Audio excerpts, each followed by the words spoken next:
السلام علیکم ورحمۃ اللہ وبرکاتہ۔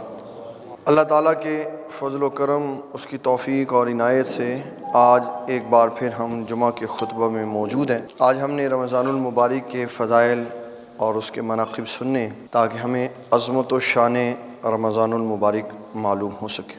حضرت سیدنا ابو ہریرہ رضی اللہ تعالیٰ عنہ اس حدیث کے راوی ہیں، اور بخاری شریف کی یہ روایت ہے۔ رسول اللہ صلی اللہ تعالیٰ علیہ وسلم نے فرمایا، اذا دخل رمضان، جب رمضان آ جاتا ہے، فتحت ابواب السماء، آسمان کے دروازے کھول دیے جاتے ہیں، وغلقت ابواب جہنم، اور جہنم کے دروازے بند کر دیے جاتے ہیں، وسلسلت الشیاطین، اور شیطان کو سلسلوں سے جگڑ دیا جاتا، یعنی زنجیروں کے ساتھ اس کو بند کر دیا جاتا ہے۔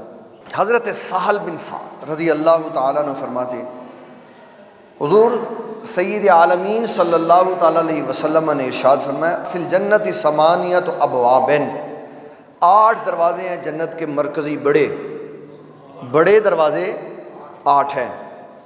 ان میں سے ایک دروازے کا نام ہے باب یسمی الریان لا يدخلہ الا الصائمون، اس میں سے صرف روزے دار داخل ہوگا۔ اس دروازے کا نام ہے باب الریان۔ اللہ اکبر۔ اب یہ بات جب آئی تو محبت کی باتیں ساتھ آ گئی۔ 8 دروازے ہیں، کتنے؟ 8 دروازے۔ حضرت سیدنا ابو ہریرہ رضی اللہ تعالیٰ عنہ آپ فرماتے ہیں، رسول اللہ صلی اللہ علیہ وسلم نے فرمایا، جنت کے 8 دروازے ہیں، اور جو عبادت کرتا ہوگا نا، اس کو اس دروازے سے بلایا جائے گا۔ توبہ والے کو توبہ والے سے، قیام والے کو قیام والے سے، نماز والے کو باب الصلاۃ سے بلایا جائے گا، اور روزے دار کو روزے دار۔ تو جناب نبی صلی اللہ تعالیٰ علیہ وسلم کے ہر دل عزیز صحابی، امت کے راہبر و رہنما، مجاہد اول، داعی اسلام، مہربان اسلام، محسن اسلام، حضرت سیدنا امیر المومنین ابو بکر صدیق رضی اللہ تعالیٰ۔ آپ عموماً نہیں سوال کرتے تھے، بہت کم آیا کہ کہیں آپ نے سوال کیا، لیکن کبھی کبھی امت کی تسلی تشفی کے لیے پوچھ ہی لیتے تھے۔ عرض کی، میرے آقا کریم صلی اللہ علیہ وسلم، کوئی ہے ایسا بھی جس کو 8 دروازوں سے آواز آئے گی؟ روزے دار ہوگا تو اس کو باب ریان سے آواز آئے گی، روزے دار اندر آ جاؤ، وہ ادھر جائے گا۔ توبہ والا توبہ کے دروازے میں جائے۔ تو کہا جس کو کوئی ایسا خوش نصیب بھی ہوگا اس کو 8 دروازوں سے آواز ہے۔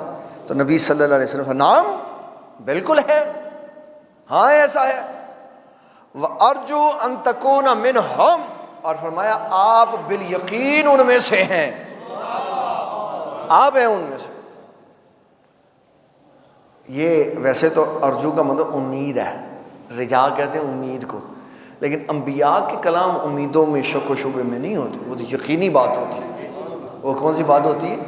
یقینی بات ہوتی ہے۔ بالیقین ابو بکر صدیق آپ ان میں سے ہیں کہ جن کو تمام دروازوں سے آواز دی جائے گی۔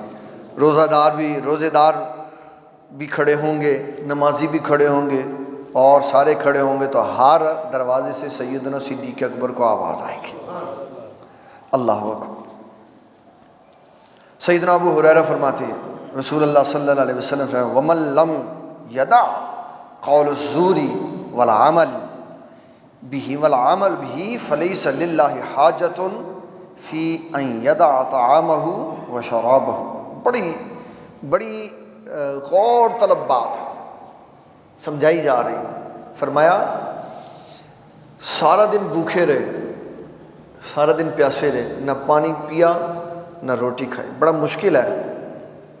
بغیر کھائے پیے دن گزارنا بڑا مشکل ہے۔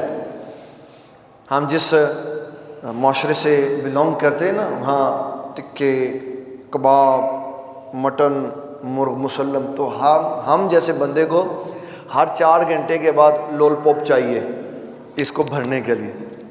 کیا؟ پیٹ کا تندور بھرنے کے لیے ہر 4-5 گھنٹے کے بعد کچھ چاہیے، تو 12 گھنٹے نہیں کھانا۔ تو رسول اللہ صلی اللہ علیہ وسلم فرماتے ہیں، جس نے کھانا بھی چھوڑ دیا، اور پینا بھی چھوڑ دیا اور اللہ کی رضا کے لیے اس نے روزہ رکھا، لیکن اس نے جھوٹی بات نہیں چھوڑی، جھوٹ بولنا نہیں چھوڑا، اس نے برے کام بھی نہیں چھوڑے، تو فرمایا اللہ کو ایسے بندے کے بھوکے اور پیاسے رہنے کی کوئی پرواہ نہیں۔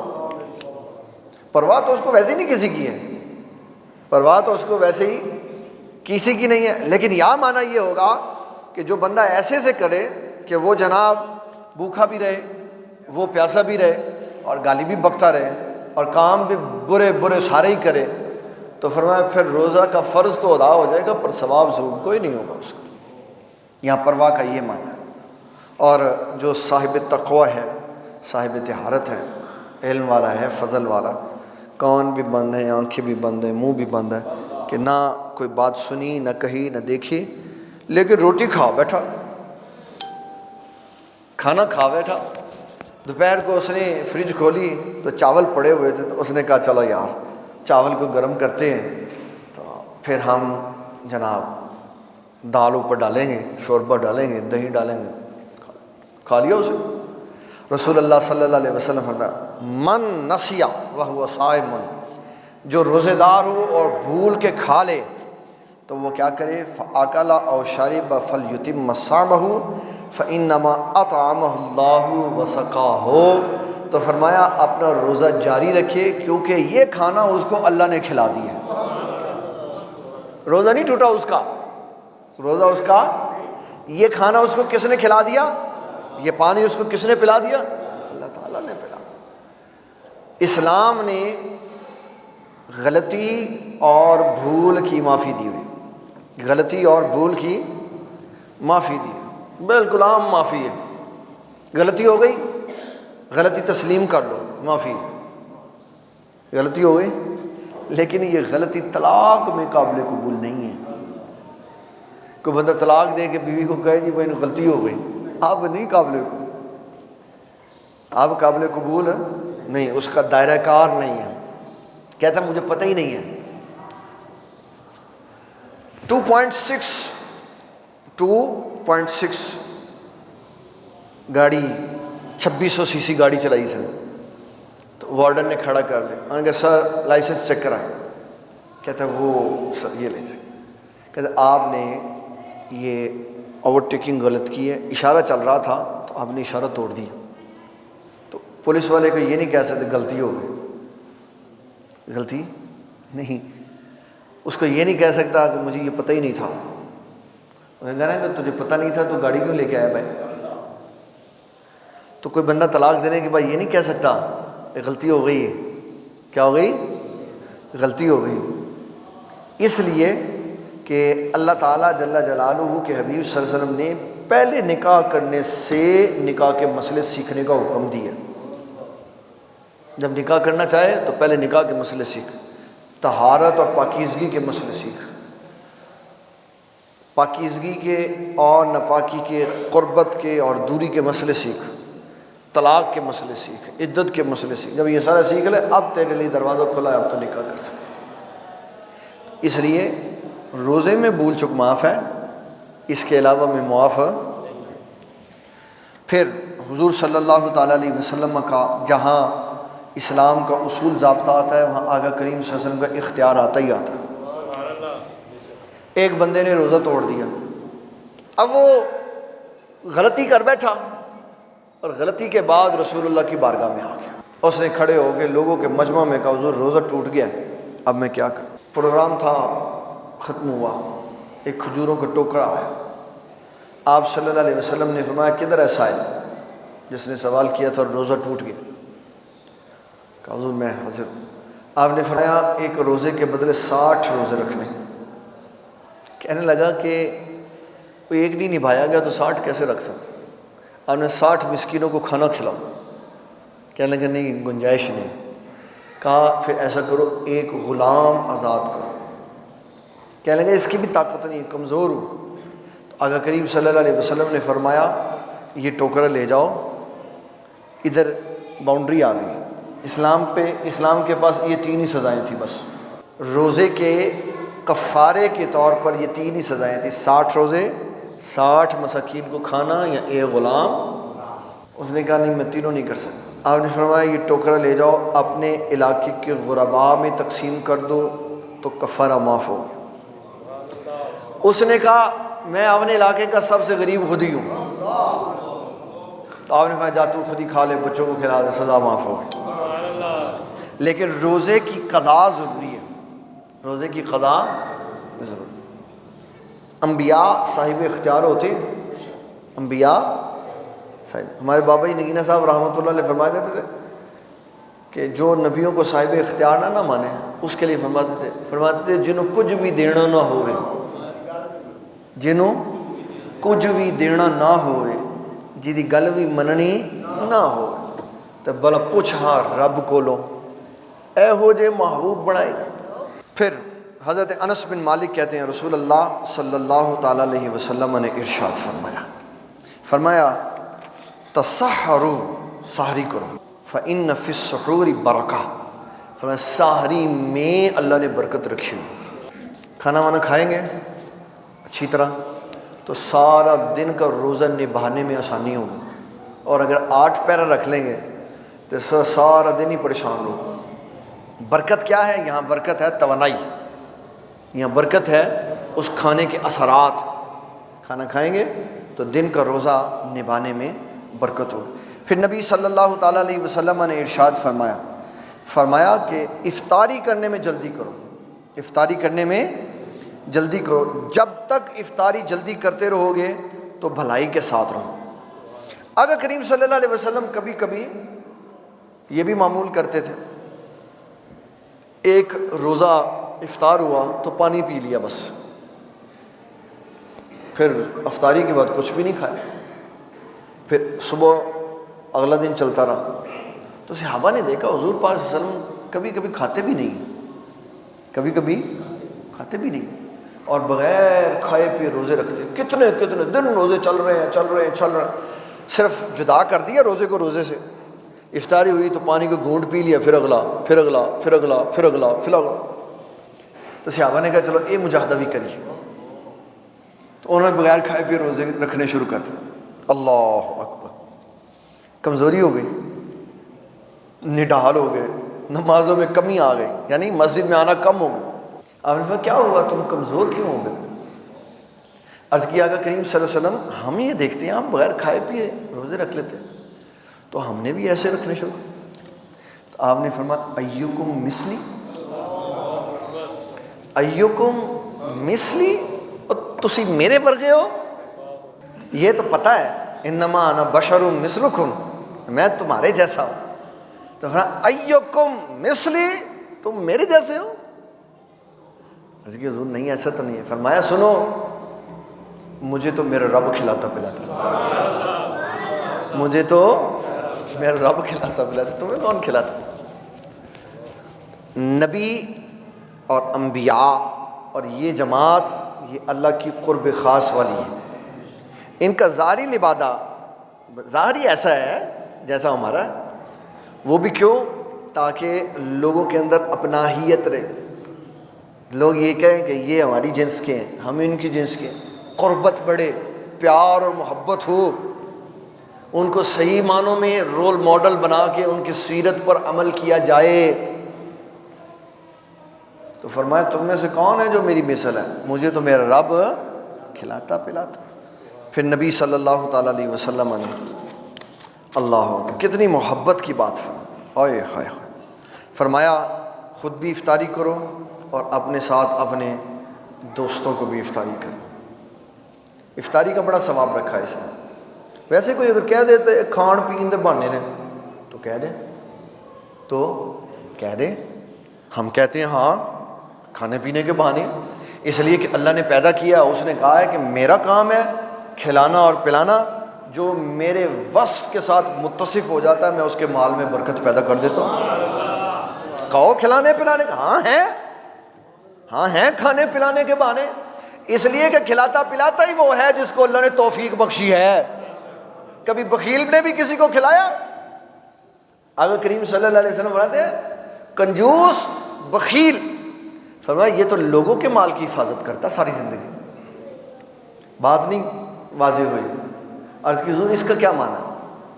لوگوں کے مال کی وہ کیسے حفاظت؟ فرمایا نہ خود استعمال کیا، نہ اللہ کی راہ میں فراخ دلی سے دیا، سمیٹ کے رکھا، جب مر گیا تو پیچھے بچوں نے رج کے کھایا۔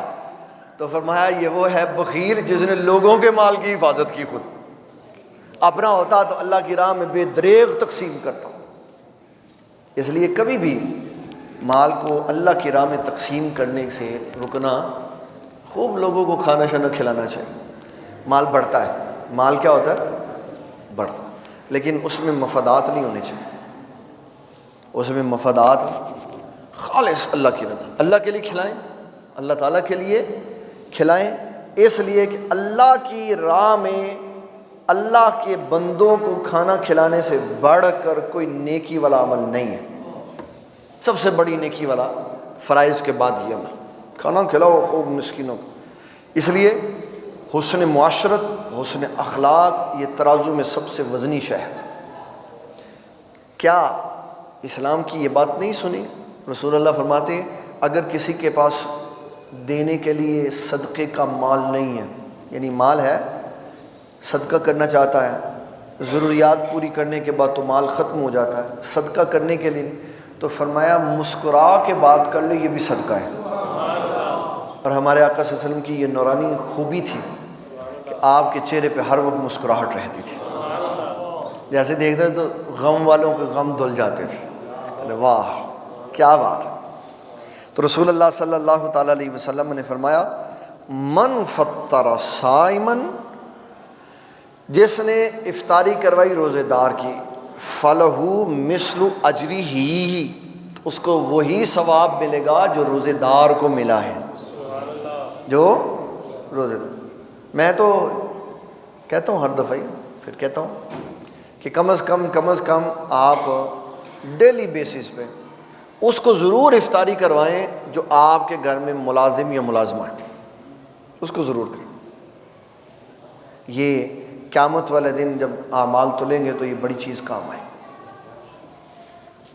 فرض واجب نہیں ہے، بعض لوگوں کو یہ بھی مسئلہ ہوتا ہے نا کہ فرض ہے، نہیں فرض نہیں، کچھ بھی کوئی شے فرض نہیں، کوئی کھانا کھلانا فرض نہیں ہے، کوئی کچھ نہیں ہے، لیکن جب ندا ہوگی اللہ تعالیٰ قیامت والے دن فرمائے گا میں بیمار تھا مجھے کسی نے کھانا نہیں کھلایا، میں بھوکا تھا مجھے کھانا نہیں کھلایا، میں بیمار تھا میری بیمار پرسی نہیں کی، میں پیاسا تھا مجھے کسی نے پانی نہیں پلایا، تو جس سے پوچھا جائے گا وہ کہے گا انت رب العالمین، مولا تو رب العالمین ہے، تو کیسے بیمار ہو سکتا، تو کیسے بھوکا ہو سکتا، تو کیسے پیاسا ہو سکتا۔ ایک ہمسائی نے اپنے ہمسائی کو کہا میں نے کل کی رات بھوکے گزاری، وہ جس کو کہا وہ رو پڑی، اس نے کہا تو چاہتی ہے میں جہنم کی آگ میں چلی جاؤں؟ کہا اس کا کیا مطلب ہے؟ کہا رسول اللہ فرماتے ہیں کہ وہ مومن ہی نہیں ہے، وہ جنت میں جانے کا حقدار ہی نہیں ہے جو خود پیٹ بھر کے کھانا کھا لے اور ہمسایہ بھوکا سو جائے۔ کہا تیرا کام تھا تو میرے دروازے پہ آ کے دستک دیتی اور مجھ سے کہتی کہ ہمارے حقوق کا خیال رکھو، ہم نے کھانا نہیں کھایا ہو۔ ایسے بھی لوگ دنیا میں موجود، ایسے بھی ہیں جو سگے بھائی کو نہیں پوچھتے اور کہنا چل دفع ہو، سگی بہن کو نہیں پوچھتے۔ ایسی بھی بہنیں ہیں جو سگے بھائیوں کو نہیں پوچھتے، دونوں طرف سے ہی ایسے۔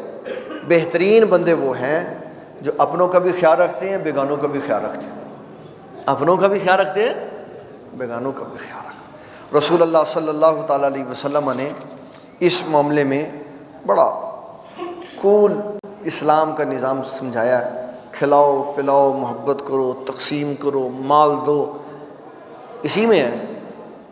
رسول اللہ صلی اللہ تعالیٰ علیہ وسلم کی زوجہ محترمہ ام المومنین سیدہ عائشہ صدیقہ نے روزہ رکھا ہوا تھا، تو آپ کو کسی نے 1,00,000 درہم دیا، تو آپ نے صدا بلند کی کہ مدینہ کی گلیوں میں آپ نے خادم بھیجا کہ جاؤ گھروں میں اعلان کرو سیدہ عائشہ صدیقہ فرما رہی ہیں کسی کو پیسے چاہیے تو لے جائے۔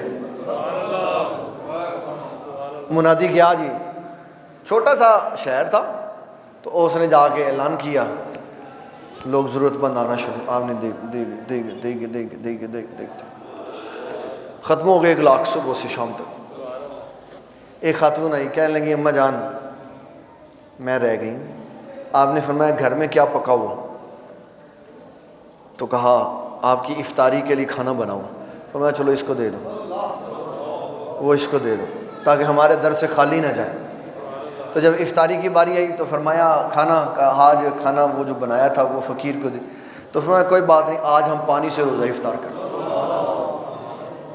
میاں صاحب رحمۃ اللہ علیہ کے بارے میں آتا ہے, ہمارے ابا جی سنایا کرتے تھے کہ پنڈ دے چودھری نے حاضری دیتی, عرض کی تھی حضور من کوئی نصیحت فرماؤ.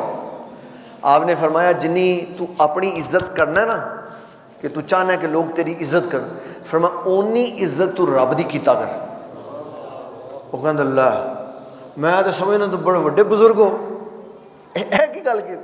آپ نے فرمایا بھائی ساڈے کول تے یہی گل ہے, ساڈے کول تے یہی گل ہے. اس کو نہیں سمجھ آئی. چلو کچھ دن کے بعد رمضان شریف آیا تو آپ نے خادم بھیجا کہ جاؤ اس کو کہو کہ اللہ کا ایک مہمان آیا کھانا دے. اس نے 2 روٹیاں اور دال بھیجی. آپ نے اس کو پاس ادھر رکھا اور فرمایا کہ اس کو ہمارے لنگر خانے سے لنگر کھلاؤ. فجر کی نماز پہ آیا تو آپ نے کہا چاچی صاحب وہ اس دن یہی پیڑ لگا سی کہ میں کیا سی جنی اپنی عزت کرنا چاہتے ہو نہیں اللہ دی کر.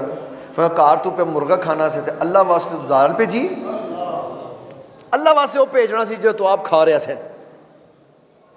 تو ہم تو اللہ تعالیٰ کے معاملات میں اتنا بھی اخلاص نہیں دکھاتے جتنا ہمیں دکھانا چاہیے. جب اللہ کی باری آئے تو سب سے پیور اور خالص شے دینی چاہیے. امام حسن سے ایک بندے نے کہا, سنو یہ اللہ کی راہ میں مال تقسیم ہو رہا ہے. امام حسن سے ایک بندے نے کہا مجھے اللہ کے نام پہ کچھ دیں. اس دن حضرت معاویہ رضی اللہ تعالیٰ عنہ کی طرف سے 1 لاکھ روزینہ آیا ہوا تھا. تو آپ نے سارا اس کو دے کر فرمایا 1 لاکھ درہم دے کے فرمایا معاف کرنا یار میرے پاس اتنا ہی تھا, اگر تو مجھے اللہ کے نام پہ میری جان مانگتا تو وہ بھی نکال کے دے دے. یہ اسلام کے بڑے جنہوں نے اپنی ذات کو ترجیح نہیں دی, اسلام کو ترجیح دی. اللہ اکبر کبیرہ. 2-3 چھوٹی چھوٹی سی باتیں عرض کرنا چاہتا ہوں. کچھ احتیاطیں ہوتی ہیں روزے کے معاملے میں جو ذہن میں رکھنی. کوئی ایسی شے جو اندر اتر جائے, معدے میں, ناک میں ڈراپ ڈالے, کانوں میں آنکھوں میں ڈالے اور وین میں انجیکشن لگایا نیروبین کا توانائی آ جائے, یا شوگر کا انجیکشن لگایا انسولین کا, تو یہ وہ چیزیں ہیں جو روزہ توڑ دیتی ہیں. اس میں احتیاط کرنی چاہیے. اندر چیز انجیکٹ کریں تو روزہ ٹوٹ جاتا ہے, باہر نکالیں تو روزہ نہیں ٹوٹتا. وامٹ آئی تو باہر نکلی ہے, روزہ نہیں ٹوٹا. بلڈ دیا کسی کو تو باہر نکلا ہے, روزہ نہیں ٹوٹا. پین کلر لگوانے سے روزہ نہیں ٹوٹتا, اس لیے کہ اس کا طاقت سے تعلق نہیں, اس کا درد کو دبانے سے تعلق ہے. ویسے تو جو روح ہے روزے کی روح, وہ جھوٹ بولنے سے بھی ٹوٹ جاتی ہے, غیبت کرنے سے بھی ٹوٹ جاتی ہے, بدنگاہی کرنے سے بھی ٹوٹ جاتی ہے. حضور اکرم صلی اللہ علیہ وسلم کی بارگاہ میں 2 عورتیں آئیں, کہنے لگی ہیں بھوک لگ رہی ہے اجازت دیں تو روزہ توڑ دیں. آپ نے کہا ٹوٹ گیا, ٹوٹ گیا. کہنے لگی ہم نے تو کچھ کھایا نہیں. آپ نے فرمایا جب تم وہ فلاں اپنی بہن کی غیبت کر رہی تھی تو روزہ ٹوٹ گیا ہوا تھا. تو وہ جو اثر روح ہے روزے کی وہ ختم ہو جائے. لہٰذا یہ تو ویسے ہی نہیں, غیبت تو ویسے نہیں کرنی چاہیے. اگر بندہ اتنا دلیر ہو نا, اتنا دلیر ہو تو ان منہ کے سامنے کھڑا کر کے گل کر. اتنے دلیر ہوتے ہی نہیں ہم. تو اسلام بار بار کہہ رہا ہے من ستر مسلمن فی الدنیا. اگر تو مسلمان ہے تو مسلمان کے عیبوں پہ پردہ ڈال دے. مسلمان کے عیبوں پہ تو کیا ہوگا, فرمایا سترہ اللہ فی الدنیا والآخرہ. جب تو پردہ ڈال دے گا تو اللہ دنیا میں بھی پردہ ڈال دے گا, آخرت میں بھی پردہ ڈال دے گا. اگر تو میں چاہتا ہوں, تو نہیں, میں یہ چاہتا ہوں قیامت والے دن جب میرا نام بولا جائے تو میرے گناہ لوگوں کے سامنے نہ سنائے جائیں, تو میں آج لوگوں کے عیب نہ کسی کو بتاؤں. خاموش رہو. جو کرتا ہے اس کا کام ہے, جو کرتا ہے اس کا کام ہے, اس نے جواب دینا ہے. میں نے جواب نہیں دینا, میں اپنا کام کروں. اللہ اکبر. حضور صلی اللہ تعالی علیہ وسلم ارشاد فرمایا الصیام والقرآن یشفعان للعبد. قیامت والے دن 2 چیزیں اللہ کے ہاں سفارش کریں گے, روزہ اور قرآن شریف. روزہ یہ کہے گا ربی انی منعتہ الصائم والشہوات بالنہار فیشفعنی فیہ، مولا میں نے اس کو روک کے رکھا صبح کے وقت طبعی ضروریات سے اور کھانے پینے سے، میں یہ کہتا ہوں، روزہ کہتا میں یہ کہتا ہوں مولا اس کی سفارش میری طرف سے اپنے حق میں قبول فرما، اس کی بخشش فرما۔ اور قرآن کہے گا مولا میں نے اس کو رات کو سونے نہیں دیا، رات کو اس کو میں نے سونے نہیں دیا، اس کو میں نے کہا چل اٹھ قرآن شریف پڑھ، چل پڑھ۔ تو رسول اللہ صلی اللہ علیہ وسلم فرماتے ہیں اللہ روزے کی بھی بات مانے گا اور قرآن شریف کی بھی بات مانے گا۔ اس کے لیے کوئی حافظ ہونا ضروری کوئی نہیں ہے، ایویں ہی بات چیت ہے کہ حافظ جڑا ہے اعزاز ہوگا، نا بالکل نہیں۔ عام بندہ بھی ہے، قاری بھی نہیں ہے، سادہ ناظرہ قرآن پڑھنے والا، وہ بھی رات کو اوپر سے دیکھ کے قرآن پڑھے رمضان میں غیر رمضان میں، تو قرآن مجید اس کی سفارش کرے گا۔ ہاں جی، اور اگر کہے نہیں یہ حافظ دے نال ہے تو باقی کتنے جان گے؟ نا، یہ ہر اس بندے کے ساتھ بات ہے جو قرآن مجید کے ساتھ پیار کرے، اس کو پڑھے گا۔ پھر نبی صلی اللہ علیہ وسلم نے ہماری قوم کی ان خواتین کو جو تقوی والی ہیں، طہارت والی، منبع ہیں جود و سخا کا، ان کو کہا اگر عذر آ جائے، بچے چھوٹے ہوں، مشکلات ہوں، تو پھر تمہیں اجازت ہے تم روزے چھوڑ دو، جب ان کیفیات سے باہر نکلو تو پھر روزے رکھو۔ اس کے لیے سب سے مضبوط اور پختہ کار روایت ام المومنین سیدہ عائشہ صدیقہ کی، آپ رضی اللہ تعالیٰ نے فرمایا کرتی تھی جب ہم سے رمضان کے روزے رہ جاتے تو ہم اگلے رمضان سے پہلے جو مہینہ آتا شعبان کا جو آج چل رہا، تو فرماتی حضور پاک صلی اللہ علیہ وسلم اس میں نفلی روزے رکھتے تو ہم پچھلے سال کے فرض پورے کر لیتے۔ یہ اسلام نے خوبصورت پہلو بتایا۔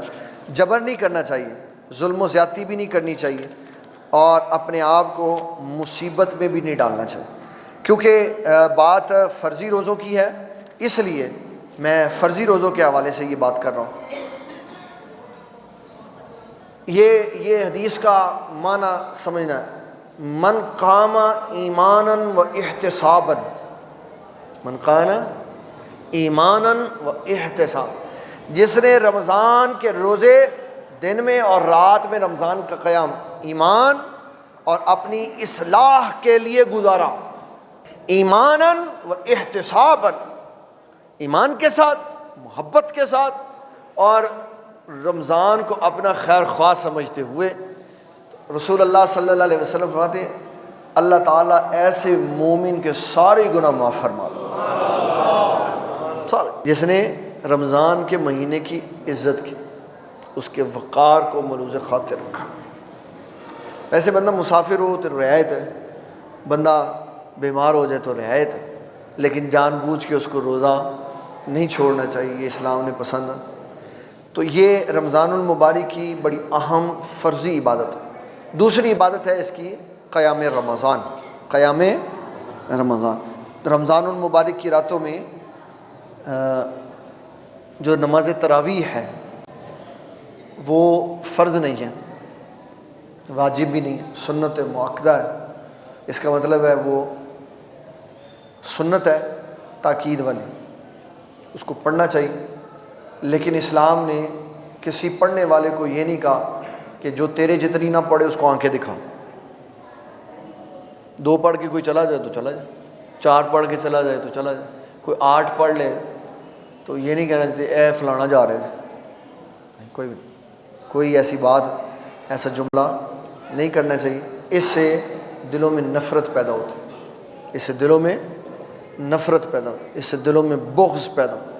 آپ محبت کریں، حسن سلوک کریں، ایمان والوں کے لیے بچھ جائیں، نرم ہو جائیں، تو اللہ تعالیٰ ایمان والوں کے دلوں میں آپ کی محبت پیدا فرما دے۔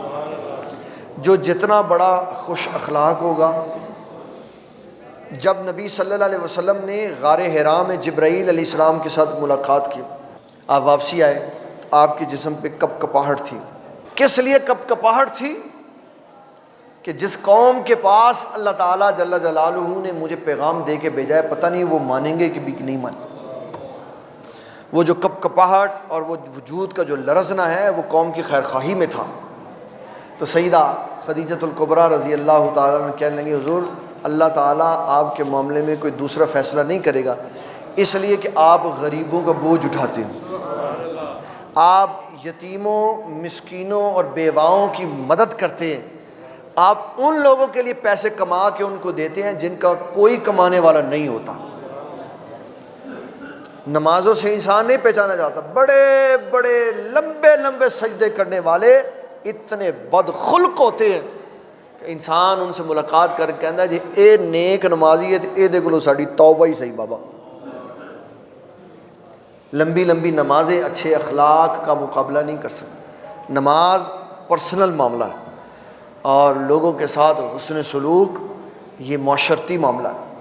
آپ ہندو کو بلا لیں، میں آپ کو صحیح بات ہندو کو بلا لیں، مسلمان کو بلا لیں، سکھ کو بلا لیں، معاشرے میں ان کی وردیاں تبدیل کرا دیں۔ سکھنوں کو پگڑی لا دیں پر اپنا حلیہ سکھ والا ختم، دل پاویں تیرا سکھ والا اور رہن دے، وہ تو پگڑی بدل ہے، کسی نے تو سکھ نظر نہ آوے۔